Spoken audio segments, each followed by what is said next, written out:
Biboy Bibo!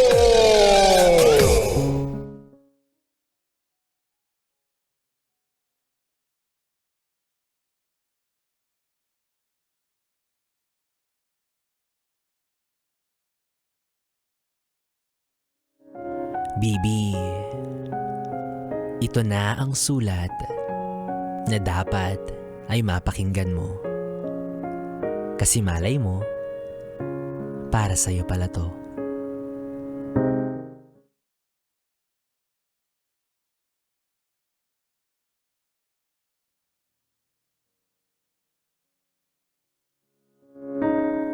For my Hana. Hello, Babu.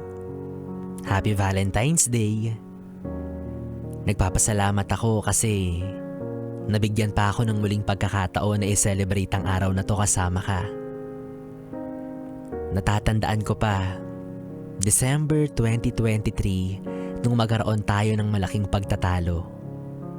Kung tutuusin, napakababaw lang ng dahilan kung bakit tayo nag-away. Nakakainis at nakakatawang isipin na nauwi tayo sa hiwalayan dahil doon. Noong mga panahon na break tayo, hindi ko alam kung tanggap ko na ba na wala ka na o meron pa akong panghihinayang na nararamdaman. Hindi ko alam. Nalilito ako. Kaya eksaktong February 14, araw ng mga puso noong nakaraang taon, ay niyaya kita. Ilang buwan na rin tayong hiwalay noong mga panahon na yan pero naniniwala akong wala ka pang bago. At ganun din naman ako. Kumbaga, sumagal ako sa pagkakataon. Umaasang mapapapayag kita na muli tayong magkita. Ang purpose ko lang naman kung bakit kita niyaya ay para kumustahin ka at kung anong nararamdaman mo simula nung maghiwalay tayo.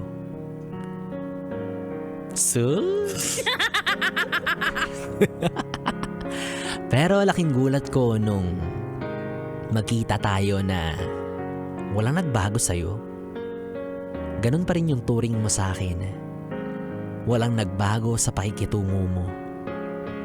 Tinatawanan mo lang yung mahigit isang buwan nating hiwalayan. Kaya ako, nakaramdam ng pag-asa na baka pwede pang maayos ang naudlot nating pagmamahalan. Since Valentine's Day yun, marami rin ang couples na pakalat-kalat sa mga restaurant, mall, galaan. Kaya wala tayong mapwestuhan para makapag-usap or makapag-banding ng masinsinan. Tapos, naalala ko, may isang lugar kung saan ay tahimik at may privacy tayo.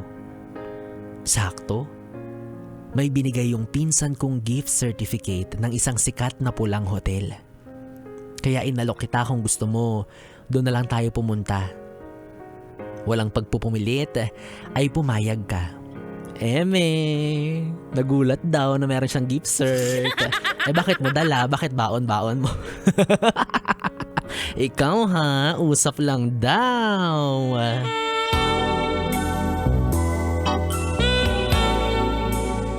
Sogo Hotel, Guadalupe Branch.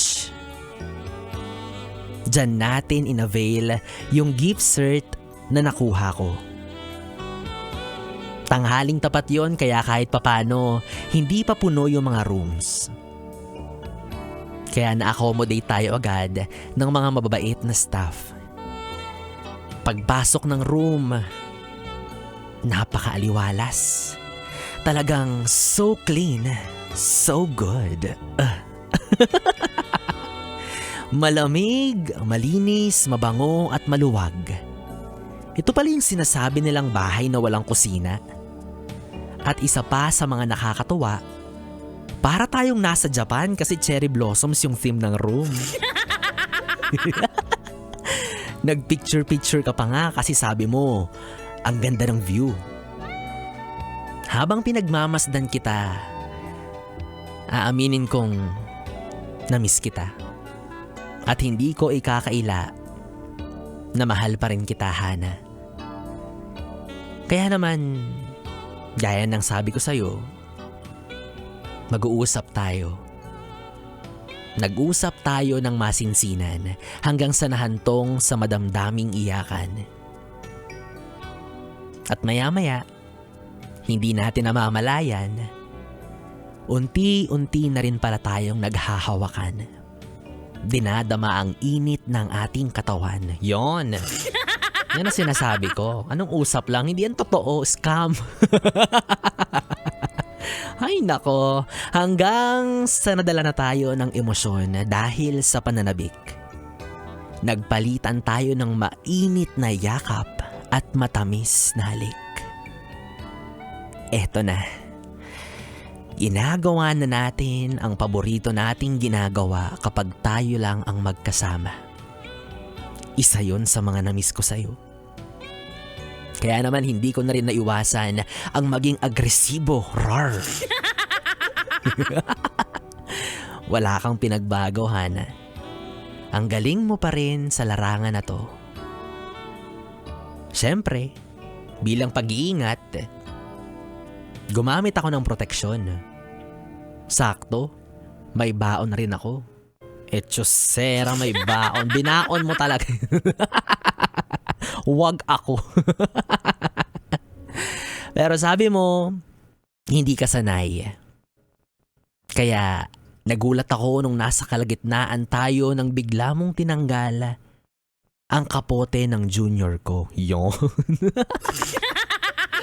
Nako, baka mahamugan. Kalbo pa naman. Yan ang sabi ko sa'yo.